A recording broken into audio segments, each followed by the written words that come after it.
Hello বন্ধুরা, আমি আবার আরেকটা নতুন রেসিপি নিয়ে চলে এলাম, যেটা হলো চিকেন চাপ রেসিপি। একদম কলকাতার রেস্টুরেন্টকে ফেল করে দেবে। মানে যেখানে যেখানে রেস্টুরেন্ট আছে একদম ফেল করে দেবে। এত সুন্দর, এত ইজি যে চাপ রেসিপিটা মানে তৈরি হয়ে যায়। দেখতেই পাচ্ছ একদম মুখে পানি আসার মতন একদম রেসিপি। তাহলে ঝটপট চলো দেখে নিই।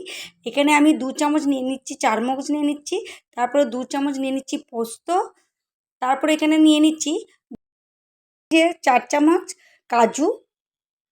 তারপরে এখানে আমি একটু গরম জল দিয়ে দিচ্ছি, উষ্ণ গরম জল নিয়ে নিচ্ছি যাতে এটা জলদি একটু ভিজে যায়, তার জন্য দিয়ে তারপরে ভিজিয়ে রাখলাম। তারপরে এখানে দেখতে পাচ্ছ আমি চিকেনের পিসেস নিয়ে নিচ্ছি।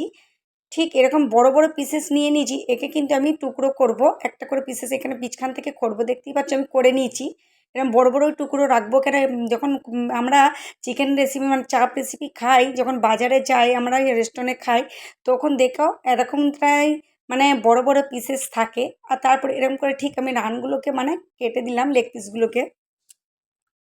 এরকমই বড় বড় পিস রাখবে, তাহলেই দেখবে খুবই ভালো লাগবে। তারপরে আমি এখানে নিয়ে নিয়েছি যেমন দুটো বড় সাইজের পেঁয়াজ নিয়ে নিয়েছি, তারপরে আদা রসুন নিয়ে নিয়েছি, কাঁচা লঙ্কা নিয়ে নিয়েছি, 3-4টে কাঁচা লঙ্কা এখানে নিয়ে নিয়েছি। তারপরে এইগুলোকে মিক্সার জারে ঢেলে নেবো। তারপর আমি যেগুলো ভিজিয়ে রেখেছিলাম সেইগুলোকেও আমি ঢেলে দিচ্ছি এতেই। দেখতেই পাচ্ছ গরম মানে উষ্ণ গরম জল দিয়েছিলাম, তো সেই জন্য ওগুলো সব ফুলে ফুলে মতন গেছে। তাহলে পেস্টটা কিন্তু খুবই ভালো হবে গরম জল দিয়ে ভিজিয়ে রাখলে। তারপরে এটাকে আমি পেস্ট বানিয়ে নেবো। তোমরা ভিডিওটা কিন্তু এন্ড তক দেখতে থাকো, তাহলেই বুঝতে পারবে, মিস করবে না। দেখতে পাচ্ছ আমি পেস্ট বানিয়ে নিয়েছি, খুব সুন্দরভাবে পেস্ট বানিয়ে নিয়েছি। তারপরে এখানে আমি দই নিয়ে নিচ্ছি 200 গ্রাম। 200 গ্রাম দই আছে এটা। 200 গ্রাম দই নিয়ে নিচ্ছি, এটাকে ভালোভাবে ফেটে নিচ্ছি। তারপরে দিয়ে দিচ্ছি এখানে মরিচের পাউডার, তারপরে এখানে জিরা পাউডার দিয়ে দিলাম, তারপরে এখানে একটু বিরিয়ানি মশলা দিয়ে দিলাম যাতে খুশবুটা খুব ভালো আসে। তারপরে এখানে দিয়ে দিলাম কাশ্মীরি লঙ্কার গুঁড়ো যাতে কালারটাও খুব সুন্দর আসে। দিয়ে এটাকে কিন্তু ভালোভাবে ফেটে নিতে হবে। দেখতে পাচ্ছ কিরমভাবে আমি ফেটছি, এরকমভাবে দেখছো কালারটা কিন্তু অনেক চেঞ্জ হয়ে গেছে। তারপরে আমি যেটা পেস্ট বানিয়ে রেখে দিয়েছিলাম সেইটাও দিয়ে দিলাম। পেস্টগুলো কিন্তু ঢেলে এইভাবে কিন্তু নেড়ে চেড়ে নিতে হবে, একদম ভালোভাবে ফাটিয়ে নিতে হবে। ফাটলে যতটা মানে খুবই ভালো হবে, যেমন কষলে খুব টেস্ট আসে তরকারিতে, ঠিক তেমনি। তারপরে আমি এতে দিয়ে দিচ্ছি একটু কেওড়া বাটা, 2 চামচ মতন কেওড়া বাটা দিয়ে দেবো।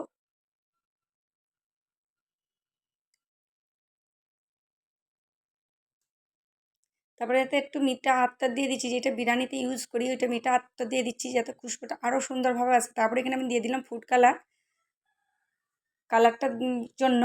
তারপরে দিয়ে দেখতে পাচ্ছ আমি এইভাবে ফেটে নিচ্ছি ভালোভাবে, যেরকম রুল বাই রুল করবে দেখবে একদম খুব সুন্দর লাগবে। মানে কি বলবো, খুবই ভালো লাগবে এইভাবে যদি রেসিপিটা বানাও। চিকেন চাপ রেসিপিটা খুবই দুর্দান্ত রেসিপি বলে মানে বেনে তৈরি হবে একদম। যদি আমি গ্যারান্টির সাথে বলছি, যদি না হয় তারপরে আমাকে বলো কমেন্টে। কিন্তু এখানে দুর্দান্ত, ঠিক যেইভাবে আমি করেছি এইভাবেই কিন্তু করতে হবে, তাহলেই দেখবে রেজাল্ট কিন্তু খুব ভালোভাবে হবে। তো এরকমভাবেই করবে, তাহলে 100% গ্যারান্টি দিচ্ছি খুব ভালোভাবে রেজাল্ট পাবে। তারপরে দেখছো এইভাবে মাখিয়ে নেবো, ভালো করে মাখিয়ে নিতে হবে।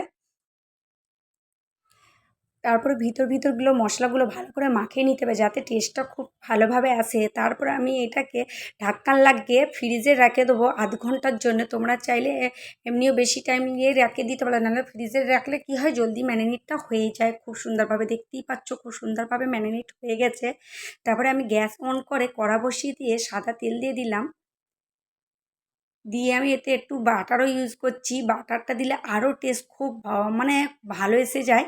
সেই জন্য আমি এখানে বাটার ইস্তেমাল করছি। তোমরা বাটারই ইস্তেমাল করবে, তোমরা চাইলে পুরো বাটারটাই ইস্তেমাল করতে পারো। আমি অর্ধেকটা বাটার ইউজ করেছি, অর্ধেকটা মানে সাদা তেল ইস্তেমাল করেছি। তারপরে আমি চিকেনের পিসেসগুলো এইভাবে ঠিক সাজিয়ে সাজিয়ে রেখে দিচ্ছি একটা একটা করে। তারপরে আমি সব মানে যেটা মানে আছে মশলাটা সব দিয়ে দিচ্ছি। দিয়ে দেখতে পাচ্ছ একবার নেড়ে নিচ্ছি। তোমরা চাইলে যদি পুরো বাটার দাও আরও টেস্ট মানে খুবই ভালো এসে যাবে। আমি কম করে বাটার দিয়েছি, তারপরে তেল ইউজ করেছি। তারপরে দেখতে পাচ্ছ তেলগুলো কিন্তু ওপরে এসে গেছে, খুব সুন্দরভাবে এসে গেছে। তারপরে ঢাক্কান লাগিয়ে 10 মিনিটের জন্য রেখে দেবো মিডিয়ামে আছে, যেটা সিদ্ধ হবে তো চিকেনটা। দেখতে পাচ্ছ খুব সুন্দরভাবে হয়েছে। এবার আমি একবার উল্টে দেবো, একটা একটা করে উল্টে দেবো, কিন্তু উল্টে পাল্টে দিলে কী হবে, ভালোভাবে এই দিকটাও সিদ্ধ হয়ে যাবে। তারপরে ফের ঢাক্কান লাগিয়ে দিচ্ছি 10 মিনিটের জন্য মিডিয়াম আছে। তারপরে দেখছো ফের 10 মিনিট পর চলে এসেছি। তারপরে এখানে দিয়ে দিচ্ছি আমি মালাই। তোমরা চাইলে ফ্রেশ ক্রিম দিতে পারো, আমার কাছে ফ্রেশ ক্রিম অ্যাভেলেবেল ছিল না, সেই জন্য আমি একটু মালাইকে ভালো করে ফেটে নিয়ে দিয়ে দিলাম। তোমরা চাইলে আমুল ফ্রেশ ক্রিম দেবে, তাহলে আরও দেখবে টেস্টটা কিন্তু দুর্দান্ত হয়ে যাবে। এরকমভাবে যদি একটা দুর্দান্ত রেসিপি হয়ে যায় বলো তো আর কিছু চাই বলে মনে হবে? একদমই না। তো এরকম দুর্দান্ত একটা রেসিপি বানিয়ে ফেলুন না জলদি ঝটপট করে। তারপরে ফের 5 মিনিটের জন্য আমি ঢাক্কান লাগিয়ে রেখে দিয়েছিলাম। গ্যাসকে অফ করে দেখো, দেখতেই পাচ্ছ এত সুন্দর মানে হয়েছে, আর খুশবুই খুশবু বাড়িতে একদম ভরে যাচ্ছিল।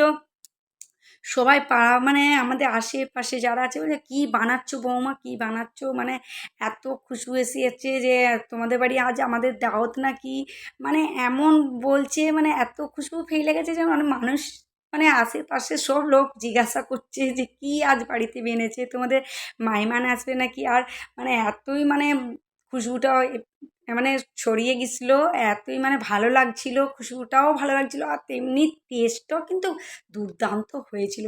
এরকমভাবে তাহলে ঝটপট বানিয়ে ফেলো, আর ভিডিওটাকে লাইক করে দিও, সাবস্ক্রাইব করে দিও, কমেন্টে জানিও কিন্তু। বাই।